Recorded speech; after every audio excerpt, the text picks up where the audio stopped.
Apakah kemudian akselerasi peradaban manusia akan berhenti? Tidak. Yang menjadi korban nanti adalah anak cucu kita. Ini yang harus kita pahami. Nah, perang-perang cyber nanti, perang simetris seperti Rusia dan Ukraina, ini mungkin adalah aksi-aksi terakhir. Setelah itu nanti ada cyber terrorism. Misalnya, kita tinggal ngehack kereta api Indonesia misalnya.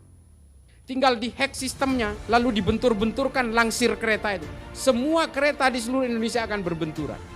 Yang waras tidak boleh ngalah. Dan video ini hanya diperuntukkan untuk orang-orang yang waras. Bagi yang tidak waras, lewatkan saja.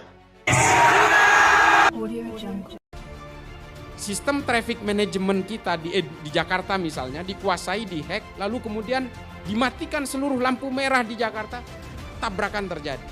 Yang paling konyol adalah kalau kemudian rudal-rudal asing yang sedang latihan militer dibelokkan ke negara kita atau ke wilayah kita, selesai.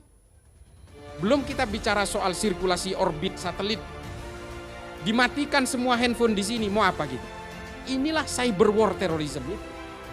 Apakah kita sanggup memasuki itu? Tidak. Sampai saat ini Islam itu masih belum menguasai itu. Kita sibuk berpolitik, bos. Kita masih sibuk dengan survei-survei. Kita masih sibuk dengan jubah-jubah kesalehan. Bukan itu tujuan kita. Kita harus bisa men-take over kehidupan-kehidupan digital itu. GMNU ini salah satu avant-garde, salah satu toliah dalam gerakan-gerakan ini. Makanya gerakan-gerakan GMNU untuk bisa menguasai media sosial, media-media digital, ini memang harus kita pacu selain lembaga-lembaga yang lain tentunya. Insya Allah saya sampai saat ini berkeliling kemana-mana ke seluruh Indonesia. Saya sampai kadang-kadang itu saya paling takut itu kalau terlalu lama di luar rumah itu takutnya koper baju saya ada di got lama-lama. Saya sering diprotes oleh anak istri saya, kapan pulang itu, sementara saya ada di pojok Poso sana. Hal-hal seperti inilah yang harus kita bangun. Saya nggak peduli. Saya sering dibilang saya ini sekuler, liberal, Syiah, bodoh amat. Saya nggak peduli. Saya tetap Nahdliyin. Nggak ada cerita. Saya dikafirkan, dimasukin ke neraka ya silakan aja. Nggak apa-apa. Saya baca syahadat kok tiap sholat. Jadi apa yang kita lakukan hari ini adalah dengan risiko-resiko. Seperti yang terjadi kemarin, ini saya udah janji mau cerita soal Dr. Sunardi. Ini yang terakhir. Hari ini kita betul-betul, negara hari ini betul-betul dihakimi oleh kelompok-kelompok yang menurut saya punya pemahaman bahwa terorisme itu identik dengan Islam. Terorisme itu tidak ada agamanya. Tidak ada agama yang menganjurkan terorisme dan ekstremisme, apalagi Islam.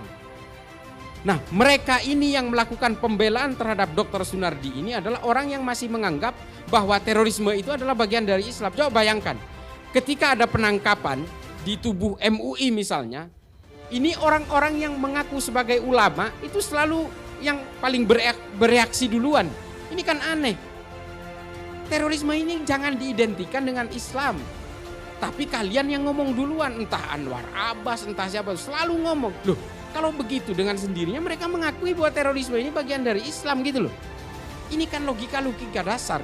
Ya udah diem aja. Kalau Densus misalnya nangkep teroris yang memang menginfiltrasi MUI, ya itu kita nangkep bukan dia bagian dari MUI karena memang Densus sudah punya alat bukti yang cukup. Dia itu memang aktif dalam gerakan-gerakan jaringan teror di Indonesia. Banyak gerakan jaringan teror di Indonesia itu. Ada JI, JAD, JAK, JAT, JAS, MIT, MIB. Banyak sekali. Dan mereka bergerak di bawah permukaan itu sangat aktif.